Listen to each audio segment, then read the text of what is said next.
quand on s'entraîne, quand on cherche à avoir des résultats, on est obligé, c'est avoir un objectif et mettre en place des actions qui nous plaisent ou non pour atteindre cet objectif. Quand on regarde les sportifs de haut niveau, même si on les voit physiquement, ils ont l'air très bien, je vous assure que la plupart d'entre eux sont complètement brisés. Le matin, on a besoin, théoriquement, en suivant le rythme circadien, c'est-à-dire le rythme du jour et de la nuit. Et donc, quand je m'entraîne à 10-11 heures, là, je sens que j'ai beaucoup plus de jus parce que là, vous allez avoir besoin d'avoir de l'énergie rapidement disponible. Quand vous vous entraînez très tôt, moi, je vous conseille de prendre... Quand vous regardez les sites de compléments alimentaires, de toute façon, vous pouvez trouver une justification à tout. Si vous avez le profil de quelqu'un qui transpire beaucoup très vite, j'ai des gens par exemple qui font 2-3 exercices, ils sont déjà en eau. Vous ne devez pas être en processus de digestion pendant la séance parce que l'attention du cerveau va se concentrer sur le processus digestif plutôt que le processus musculaire.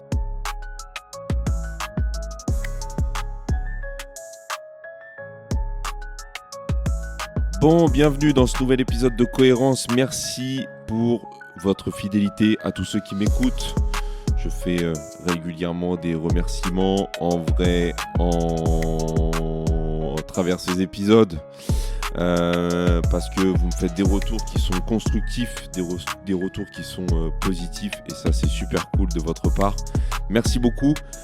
Encore une fois, j'insiste, mais on est dans le jeu des référencements, on est dans le jeu des algorithmes, on est dans le jeu de l'internet et s'il n'y a pas de commentaires, s'il n'y a pas de partage, s'il n'y a pas de petites étoiles qui font extrêmement plaisir, ça nourrit pas tout cet état un peu de algorithmique de rétention que veulent les plateformes et donc ça ne propulse pas entre guillemets, les épisodes, l'émission sur les plus hauts sommets du monde, ce qui est mon ambition, bien évidemment. Non, je rigole. Le référencement se fait moins bien, et c'est vrai que pour avoir un référencement efficient, ça passe par là. Donc, si vous ne l'avez toujours pas fait, je vous invite à le faire. Ça serait super cool de votre part. Ceux qui ne l'ont toujours pas fait aussi, n'hésitez pas à aller voir du côté de ma newsletter dans laquelle vous retrouverez 3 informations principales tous les lundis. Mon podcast de la semaine avec le petit synopsis au préalable. Ma recommandation de la semaine, ça peut être une vidéo, un livre, un épisode de podcast, peu importe, dans des thématiques différentes. La semaine dernière, j'ai partagé quelque chose de complètement différent qui est très loin de ce que l'on pourrait imaginer autour du sport, mais qui, à mon sens, était très intéressant. Donc, des choses qui me plaisent, peu importe. Je parle de tout avec vous à la salle et bien sûr pas que d'entraînement et pas que de nutrition, sinon à un moment donné, ça serait chiant. Et donc, j'essaie de vous partager aussi des choses qui me plaisent hors contexte de l'entraînement et de la nutrition, même si, on va pas se mentir, ça reste quand même la majeure partie des documents, entre guillemets, que je vous partage.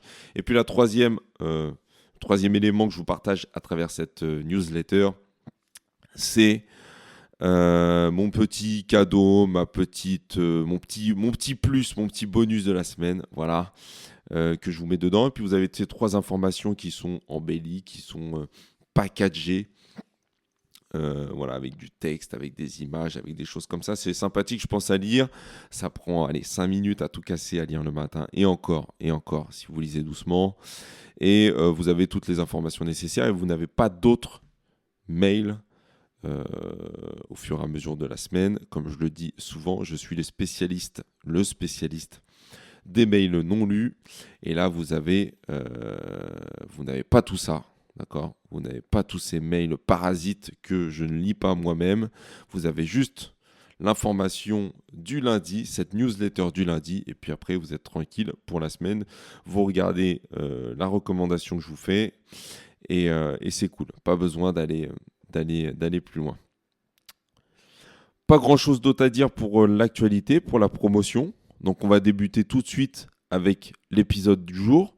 Que faut-il manger avant, pendant et après l'entraînement pour, on va dire, performer? Parce que quand on s'entraîne, c'est dans un but d'objectif, c'est dans le but d'atteindre un objectif, enfin à mon sens. Sauf si on fait de l'exercice. Et à ce moment-là, je vous renvoie vers mon épisode de podcast qui s'appelait « Développer versus exploiter ». Je crois que c'était ça. « Développer versus exploiter ». Je ne sais plus comment je l'ai appelé exactement.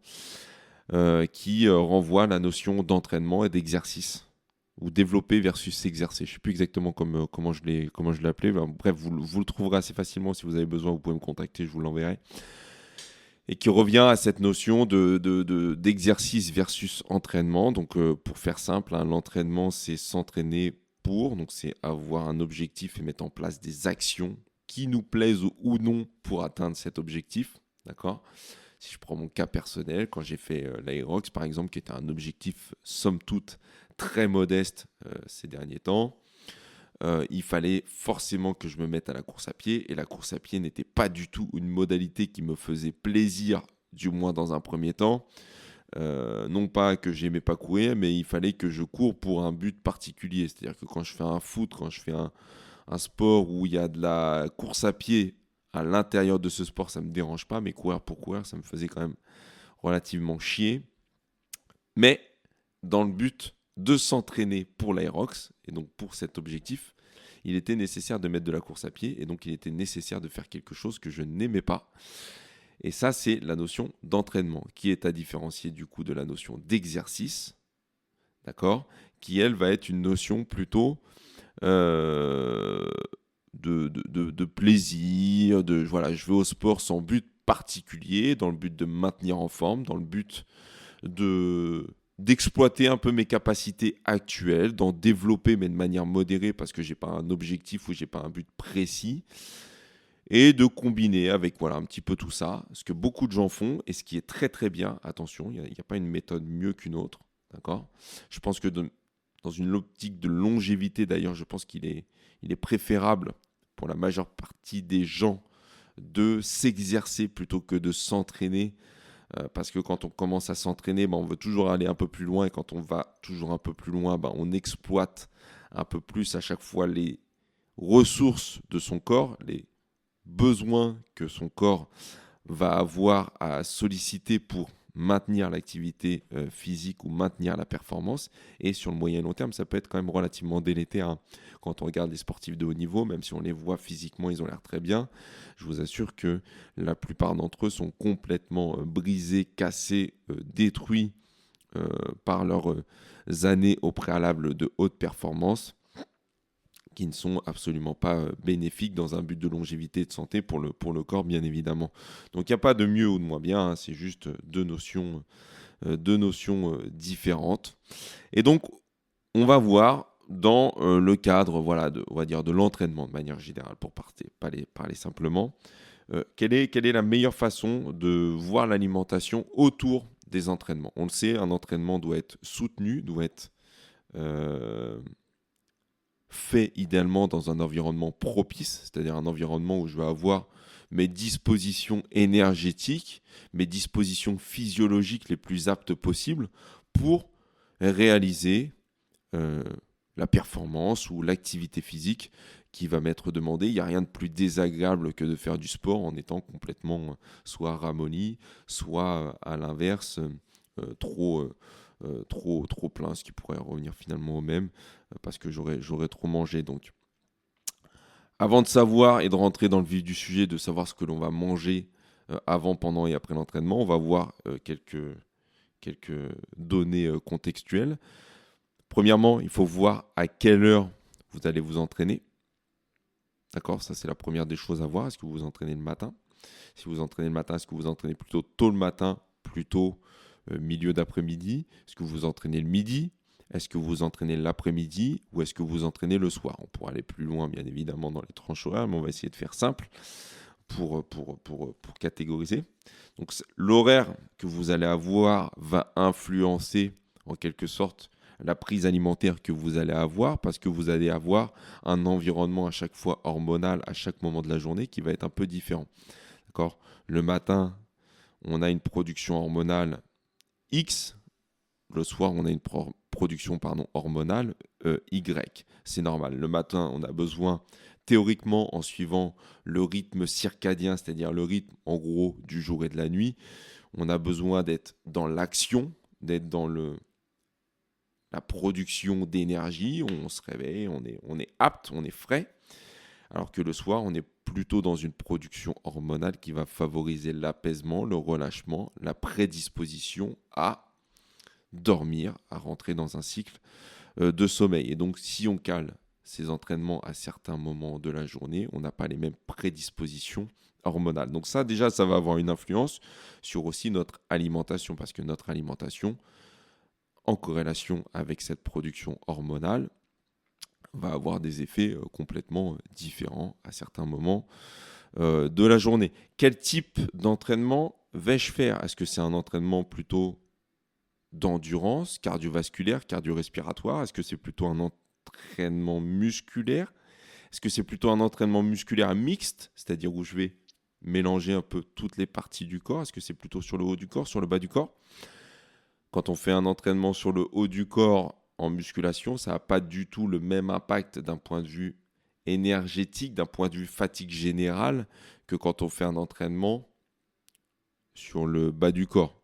D'accord? Quand vous faites une grosse séance sur le bas du corps, vous ne ressortez pas dans le même état physique que quand vous faites une grosse séance sur le haut du corps. D'accord? Vous mobilisez des plus gros muscles, des plus gros groupes musculaires avec des potentiels de force plus élevés, donc des charges potentiellement que vous allez mobiliser qui vont être plus élevées, donc ça n'a pas le même impact. Et pareil, si vous faites de la musculation versus du travail cardiovasculaire, le temps d'effort continu pendant la séance ne va pas être le même. D'accord? Quand vous courez une demi-heure, vous courez une demi-heure. Quand vous courez une heure, pardon, on va faire une association égale. Quand vous faites une heure de course à pied, vous courez une heure de course à pied. Quand vous faites une heure de muscu, vous ne faites pas une heure de muscu sans vous arrêter. D'accord? Vous faites forcément des séries, des temps de récupération, des séries, des temps de récupération, parce que le muscle a besoin de se reconstituer, étant donné qu'on va chercher des intensités plus hautes que ce que l'on va retrouver dans la course à pied, par exemple lors d'un footing. D'accord? Donc le temps de maintien de l'effort soutenu, du temps qu'on va appeler sous tension, est plus long finalement en course à pied qu'en musculation. C'est pour ça d'ailleurs qu'en musculation, on dépense au moment T, au moment de la séance, moins de calories que par une séance de course à pied. C'est logique parce qu'on a un temps d'activité finalement qui est moins élevé en musculation qu'en course à pied. Ça ne veut pas dire qu'il y en a un qui est moins efficace que l'autre. Vous savez tout mon amour et tout la propagande entre guillemets que je mets autour de la musculation pour que les gens en fassent pour maintenir une bonne masse musculaire dans un but de longévité. Il faut voir la musculation plus comme un investissement, un capital que vous créez qui va améliorer la vitesse et la santé de votre métabolisme. À l'inverse de la course à pied qui, elle, va user et utiliser tout de suite, mobiliser beaucoup de calories pour fournir de l'énergie, mais qui va aussi capitaliser sur votre santé, bien évidemment, à moyen et long terme, avec des développements physiologiques, notamment sur les capacités cardiovasculaires, cardio-respiratoires. Donc, le type d'entraînement que vous allez faire, et donc le nombre, la quantité d'énergie soutenue pendant la séance et d'énergie utilisée pendant la séance, et la production d'intensité pendant la séance que vous allez avoir, va influencer aussi en quelque sorte les repas que vous allez avoir et avant et après la séance d'entraînement. Combien de temps va durer mon entraînement? Donc, ce que je disais, si vous faites un entraînement de 45 minutes, 1 heure, vous n'aurez pas les mêmes besoins énergétiques que si vous faites une séance qui dure par exemple plus d'1 heure et demie. Donc ça semble assez évident. Et bien évidemment, en fonction de la nature de l'entraînement, ça va avoir une influence. Encore une fois, si vous faites 1 heure et demie de course à pied, vous n'avez pas du tout les mêmes besoins énergétiques que si vous faites 1 heure et demie de musculation. D'accord ? On a des besoins qui sont quand même relativement différents. Donc la durée de votre entraînement va avoir une influence. Et donc, c'est des paramètres qu'il faut prendre en compte pour orienter un petit peu votre prise alimentaire pour englober la séance d'entraînement dans un environnement favorable, dans un environnement sain, propice à développer de la performance et à développer ses qualités physiques et à se sentir bien, même j'ai envie de dire de manière générale pendant la séance pour exploiter ce que l'on a à exploiter au moment de cette séance. Alors, si on rentre dans le concret, avant l'entraînement, On va partir de cette étape-là. Si on s'entraîne le matin, et plutôt tôt le matin, moi, c'est par exemple mon cas de figure. J'ai remarqué quand même qu'en m'entraînant tôt le matin, notamment en musculation, j'avais des prédispositions énergétiques qui étaient quand même plus faibles qu'en m'entraînant par exemple à 10-11 heures. Ça m'arrive régulièrement de switcher entre ces deux horaires. Et d'une séance, pour une même séance plutôt, que j'ai fait à 7 heures le matin et une semaine après à 10 heures, 11 heures du matin, j'avais quand même beaucoup plus de facilité à 10-11 heures du matin versus à 7 heures du matin. Pourquoi ? Pour deux raisons principales. La première, c'est que moi, j'ai un profil qui métabolise très vite. C'est-à-dire que moi, quand je consomme des calories, je les consomme extrêmement rapidement. J'ai un métabolisme qui crame. Ça tourne à plein régime, donc il faut que je mange quand même une quantité relativement élevée, encore plus maintenant parce que c'est la période hivernale, il commence à faire froid, il commence à faire frais, je commence à voir mon corps qui a un peu du mal à se réchauffer, tout ça, ça consomme de l'énergie pour moi. Et donc quand je me lève relativement tôt le matin pour aller m'entraîner relativement tôt, j'ai pas le temps finalement d'absorber toutes les calories que j'ai mangées le matin. Même si j'ai bien mangé la veille, je sens que j'ai quand même besoin le matin de m'alimenter parce que j'ai tout de suite faim. C'est relié aussi à une habitude que j'ai. Et donc la séance que je vais faire derrière, donc je me lève par exemple, si je vais m'entraîner à 7h, je vais me lever à 5h30. Je vais finir mon repas, il va être 6h, 6h, 6h15. Je vais commencer à aller à l'entraînement après l'échauffement, 1 heure après, 1 heure, 1 heure et quart après. Donc 7h, j'arrive à la salle, 7h15, allez, j'ai commencé véritablement à pousser, on va dire, 7h15, 7h20. Bon, bah, je sens que je suis encore dans l'inertie, je sens que je n'ai pas encore toutes mes ressources énergétiques qui sont pleinement mobilisées, mais ça, c'est très propre à mon profil. Donc, il y aura deux solutions, soit me lever plus tôt, mais ça serait tronquer un petit peu sur mon sommeil qui est en train de se remettre doucement après 2 années difficile avec la choupie, ou ça serait d'améliorer un peu mon alimentation en augmentant un petit peu les doses, mais c'est compliqué aussi. Et donc quand je m'entraîne à 10-11 heures, là je sens que j'ai beaucoup plus de jus, j'ai beaucoup plus de ressources énergétiques, je sens même au niveau musculaire que je congestionne plus, c'est-à-dire qu'on sent que il se passe au niveau musculaire, il y a plus de sensations, je suis plus dans l'effort. Ça, c'est un truc que j'ai remarqué entre le matin et très tôt le matin et un peu plus tard dans la matinée. Et donc, ça, c'est des stratégies au niveau alimentaire qu'il faut que je mette en place moi aussi pour améliorer ça quand je sais que je vais aller m'entraîner le matin. Et donc, ces stratégies, ça va être donc repas protéiné, ça, je le fais déjà. Donc, si vous entraînez très tôt le matin, je vous conseille de prendre un repas protéiné avec des glucides potentiellement à assimilation rapide, d'accord, à assimilation plutôt rapide, et des graisses de manière limitée. C'est un peu à l'inverse de ce que je conseille généralement pour le petit déjeuner normal, lambda. Pourquoi ? Parce que là, vous allez avoir besoin d'avoir de l'énergie rapidement disponible pour la séance que vous allez faire.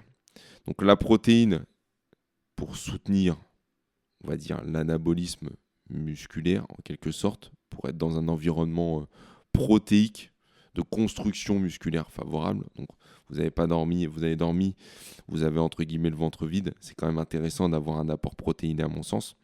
Donc plutôt une protéine à assimilation rapide. Donc c'est là que la whey protéine prend son intérêt, avec des glucides à assimilation rapide. Donc ça peut être une banane par exemple, une banane ou deux, avec je sais pas, quelque chose qui est facile à digérer pour avoir de l'énergie rapidement disponible et ne pas surcharger l'estomac et ne pas surcharger le système digestif qui va finalement travailler pendant la séance et qui va du coup soutenir, un peu mobiliser toutes vos ressources à contrario des ressources qui devraient être mobilisées par vos muscles. C'est pour ça que je congestionne moins quand je m'entraîne tôt le matin, c'est parce qu'en gros j'ai l'afflux sanguin qui est concentré sur mon système digestif, alors qu'il devrait être plutôt concentré sur mon système musculaire.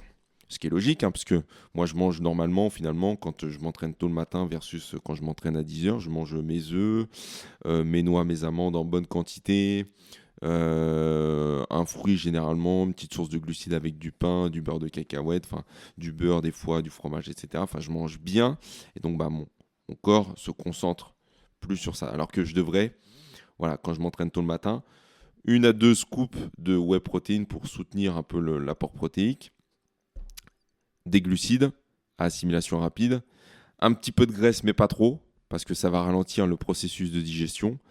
Et derrière, je vais être dans un environnement favorable pour entre guillemets, envoyer les watts.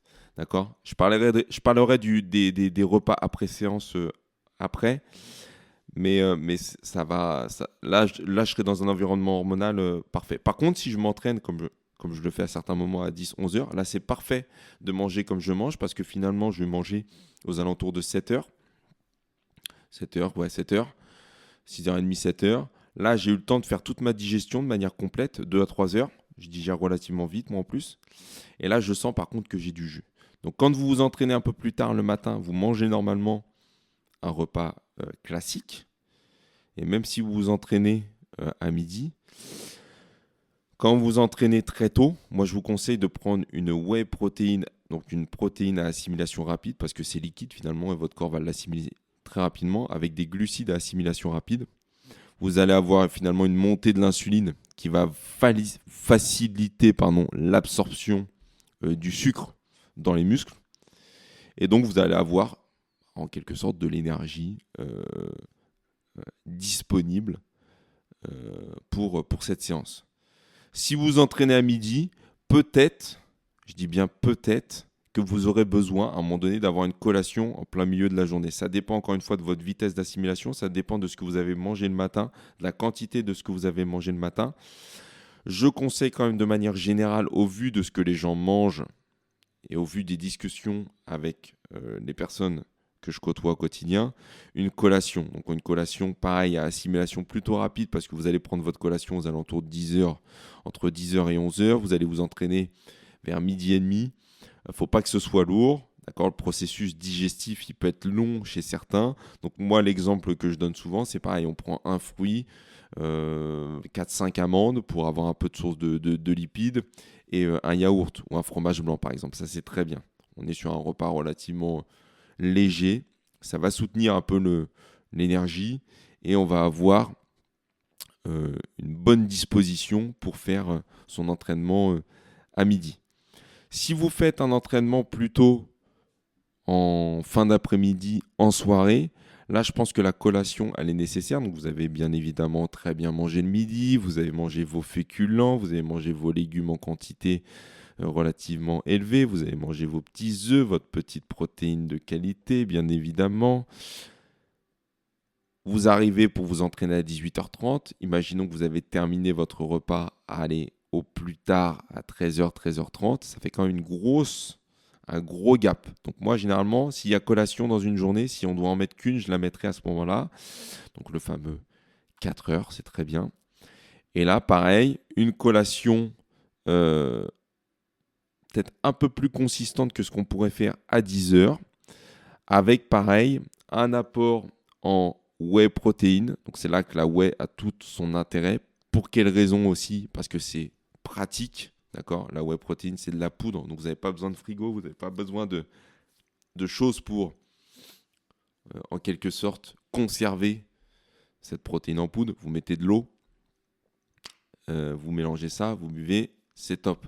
Une source de glucides, pareil, à assimilation plutôt rapide, mais pas trop non plus, pour pas avoir un crash down, et quelques sources de lipides pour avoir une bonne digestion, qu'elle soit pas trop lente, mais qu'elle soit pas trop rapide non plus.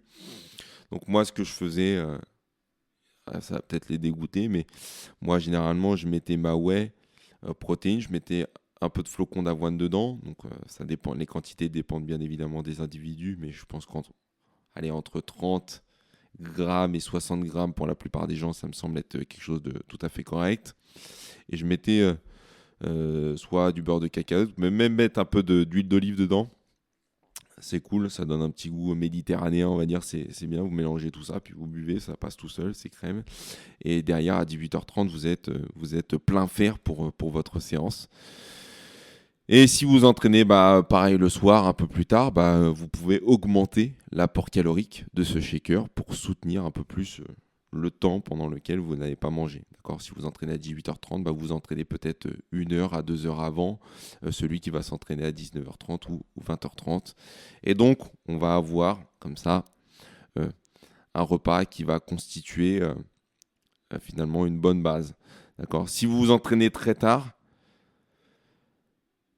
vous pouvez à ce moment-là aussi considérer manger le repas du soir avant. C'est pas quelque chose que j'aime personnellement, c'est pas quelque chose que j'aime beaucoup. Donc, par exemple, vous vous entraînez à 20h30, j'ai des élèves qui viennent s'entraîner par exemple à 20h30 des fois, vous pouvez considérer manger un repas à 18h30, 19h. Bon, moi ça me plaît pas bien cette histoire parce que déjà s'entraîner très tard, c'est pas forcément le moment idéal pour l'entraînement, même si je sais que vaut mieux s'entraîner très tard que pas s'entraîner du tout. Chacun fait avec ses contraintes et son emploi du temps, bien évidemment. Je n'ai rien à dire là-dedans. Mais on reste quand même dans un environnement hormonal qui n'est pas propice à l'activation. Comme je le disais tout à l'heure, on est plus propice à s'entraîner. Je pense que l'heure idéale pour s'entraîner, c'est entre... On va donner une fourchette. Je pense qu'entre 11h et 15h, c'est vraiment la fourchette idéale pour s'entraîner. Peut-être à 10h et 15h. Avant, c'est peut-être un peu tôt. Et le soir, c'est tard parce qu'on commence à rentrer dans un processus physiologique qui voudrait nous mettre dans l'apaisement. Hier, j'ai été faire un foot, encore une fois. Bon, j'ai pas très bien dormi cette nuit parce que j'ai fait mon foot, j'ai mangé après, bien, comme il faut. Mais je sens que pour s'endormir derrière, on est un peu encore dans l'excitation et je le vois à mon rythme cardiaque pendant la nuit, il n'est pas descendu comme d'habitude. Donc le soir, pas quand même le meilleur moment pour aller s'entraîner à mon sens. Donc ce que je ferais, voilà, c'est avant les entraînements, je ferais ça, ces stratégies-là, d'accord ? Avant de parler pendant et après l'entraînement, est-ce que certains compléments alimentaires peuvent avoir du sens ? Donc, est-ce que les pré-workouts, vous savez, les fameux boosters, là, les choses qui vous excitent avant les entraînements, est-ce que la whey, dont je parlais avant, sont nécessaires ? Ils peuvent avoir un intérêt, mais ils peuvent avoir un intérêt euh, pour des buts particuliers, pour des contextes particuliers.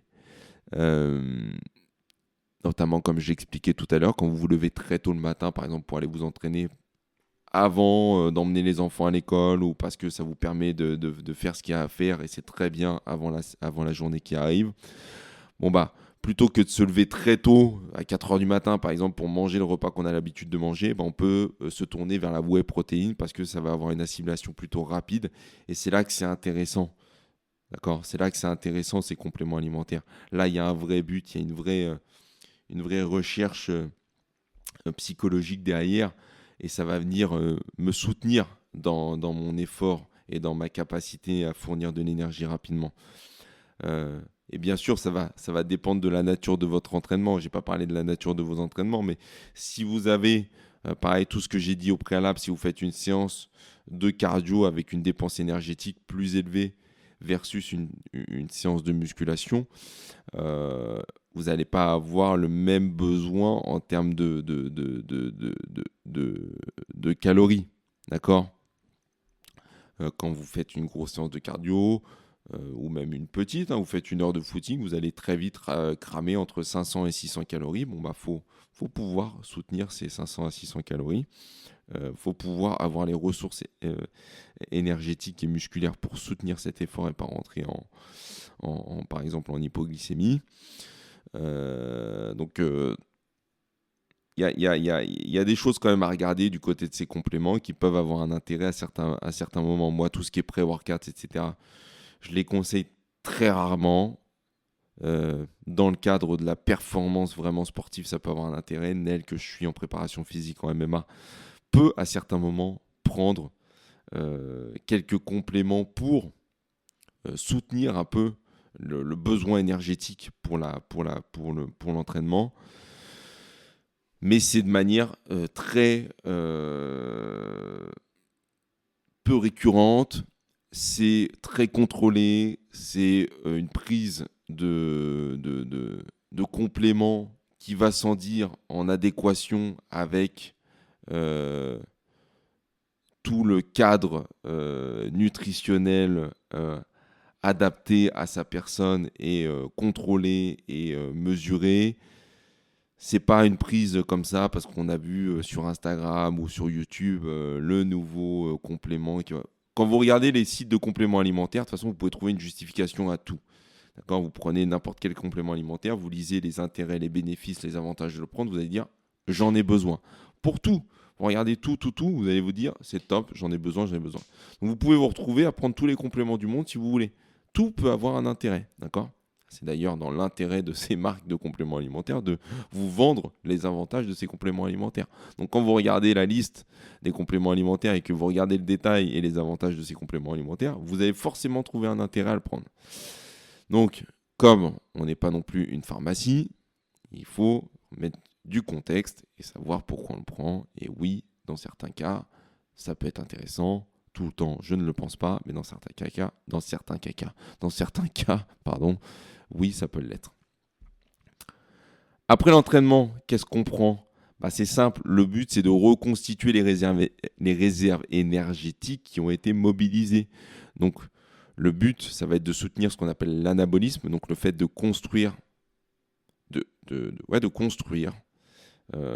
à l'inverse du catabolisme qui détruit. Donc quand vous vous entraînez, vous faites ce qu'on appelle du catabolisme, vous détruisez votre structure en quelque sorte pour qu'elle se reconstitue derrière. Donc vous avez une dégradation de votre structure, de vos tissus musculaires notamment.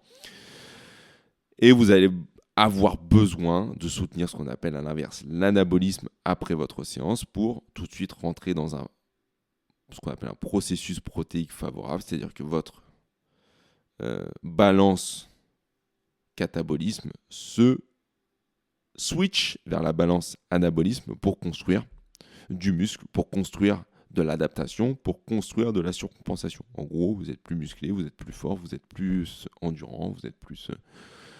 votre structure, tous vos tissus musculaires, tendineux, articulaires, ligamentaires, etc., vont se renforcer de par l'entraînement que vous allez faire. Et donc pour ça, il faut soutenir ça avec l'alimentation. Si vous ne mangez pas, vous n'avez pas de ressources. Si vous n'avez pas de ressources, votre corps ne peut pas se concentrer sur le développement de ces qualités-là.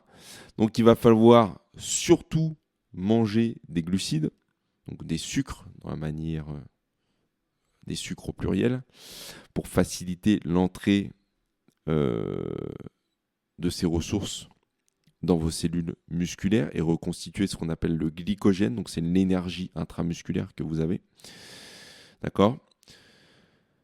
Ça peut même être intéressant dans ces moments particuliers, encore une fois, d'avoir des ressources glucidiques à index glycémique modéré. Je ne dirais pas haut parce que sinon on va être tenté de manger n'importe quoi et c'est pas dans une logique à long terme, c'est pas ma vision des choses, mais plutôt modéré. Donc on peut à ce moment-là, par exemple, manger des pâtes un peu bien cuites ou du riz un peu bien cuit ou de la purée, j'en sais rien. Enfin, des repas qui vont avoir une richesse glucidique un peu plus importante parce que votre corps est en demande et il va capter un peu le sucre que vous lui apportez.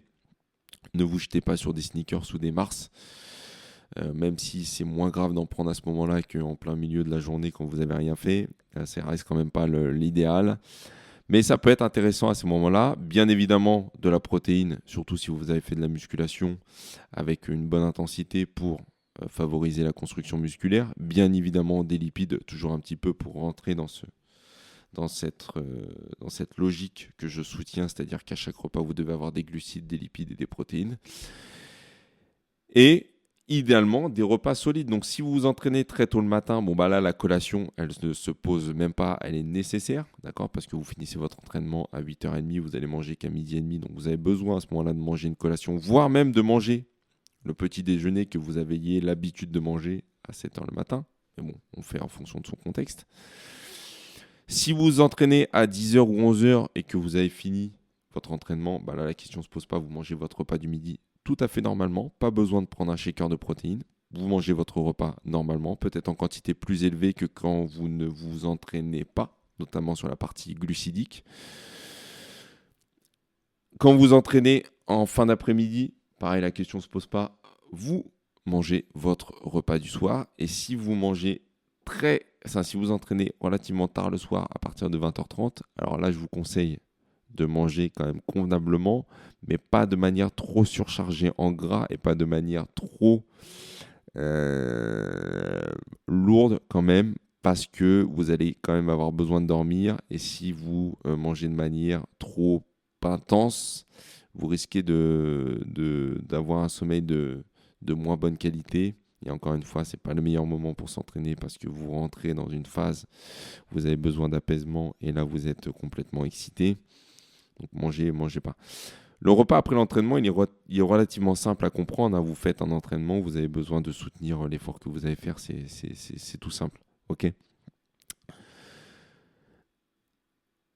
Pendant l'entraînement, est-ce qu'on a besoin de manger certaines choses ? Oui. Quand vous faites des entraînements relativement longs, quand vous faites des entraînements de 45 minutes à 1 heure, par exemple en musculation, ça ne me semble pas extrêmement nécessaire d'avoir une boisson de l'effort. Ça peut. D'accord, si vous avez le profil de quelqu'un qui transpire beaucoup très vite, j'ai des gens par exemple qui font 2-3 exercices, ils sont déjà en eau, ça peut avoir un intérêt d'avoir une alimentation qui va venir surtout compenser la déshydratation que je peux avoir. Si vous faites par contre une sortie longue en course à pied qui dure 1h30, là je vous conseille probablement de manger quelque chose pendant la séance. Alors manger, ça peut être un gel, ça peut être du sucre avec une boisson de l'effort. Donc la boisson de l'effort, ça peut être de l'eau avec par exemple du jus de raisin dedans et un peu de sel marin pour compenser un peu les pertes en hydratation qu'on va avoir avec la sudation. Et donc là, ça peut avoir un intérêt. Mais quand vous faites des séances lambda qui durent entre 45 minutes et 1 heure, pour moi, ça n'a pas trop de sens. Vous pouvez toujours prendre, pareil, des compléments alimentaires, de la BCA, des choses comme ça, des acides aminés qui vont favoriser ou du moins diminuer le processus de catabolisme au profit de l'anabolisme pendant la séance, qui vont venir un peu freiner le processus de catabolisme, mais qui vont avoir une action minime par rapport aux actions sur lesquelles les gens devraient véritablement se concentrer. Donc pour moi, pendant l'entraînement, vous n'avez pas spécialement besoin, quel que soit le moment de la journée, de prendre quelque chose, hormis cadre spécifique, hormis cadre de performance. Et là, on rentre dans un contexte très particulier. Ça peut, d'accord. Vous entraînez 2 heures, vous faites 2 cours d'affilée, je sais pas, parce que pareil, là, je prends l'exemple de Nel parce que c'est lui que je suis. Ça lui arrive des fois de faire 2 heures d'affilée parce qu'il a besoin en MMA de faire énormément de volume d'entraînement. Oui, pendant la séance, c'est intéressant de prendre des électrolytes, par exemple, ou de prendre des choses qui vont lui permettre, en plus c'est quelqu'un qui transpire beaucoup, de ne pas se déshydrater ou d'avoir un élan énergétique avec une prise de glucides à assimilation très rapide pendant la séance pour relancer un peu l'effort à certains moments. Donc là, oui, ça peut avoir un intérêt. Mais pour la plupart des gens, franchement, ce n'est pas la chose sur laquelle il faut se concentrer. Ça reste quand même des effets minimes, des effets qui ne constituent pas une stratégie sur le moyen à long terme et qui ne doivent surtout pas, sur laquelle vous ne devez surtout pas porter la majeure partie de votre attention. Donc en résumé, pour finir avec cet épisode, l'alimentation, elle doit soutenir, elle doit compenser l'effort que vous avez fait et elle doit vous permettre de vous retrouver dans les meilleures conditions. Vous ne devez pas être trop lourd, vous ne devez pas être en processus de digestion pendant la séance parce que le sang il va se concentrer et toute l'attention du cerveau va se concentrer sur le processus digestif plutôt que le processus musculaire, c'est normal, c'est ce qui est le plus important pour lui.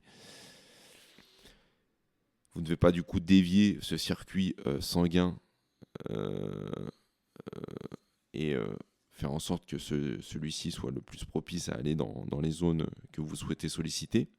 Et il ne doit pas être trop light non plus, d'accord ? Vous ne devez pas être dans un environnement trop light pour tout simplement ne pas vous retrouver avec les réserves à vide, d'accord ? Vous devez avoir des réserves qui sont quand même relativement pleines. Et donc, pour avoir ces réserves relativement pleines, je dois manger correctement avant et je dois manger aussi correctement après pour créer un processus adaptatif précis et adapté à ma personne qui va me permettre de progresser sur le moyen et long terme. Voilà, j'espère que ça vous aura éclairé. J'espère que j'aurai mis un peu de bon sens et de cohérence dans tout ça. Si vous avez des questions sur ce sujet-là ou d'autres, n'hésitez pas à me solliciter en direct sur les réseaux, sur Instagram à coaching.mr ou en commentaire directement sous cet épisode. Sur YouTube aussi, vous avez la vidéo. Si vous voulez me voir en vidéo, en plus de m'écouter, vous aurez la vidéo sur YouTube. N'hésitez pas pareil à mettre un like, un commentaire, à vous abonner à cette page YouTube. Ça me sera de grands services. Abonnez-vous à la newsletter pour avoir tout le lundi matin. Et je vous remercie pour votre écoute et je vous dis à la semaine prochaine pour un nouvel épisode de cohérence, de cohérence. Je vais y arriver. Ciao, ciao.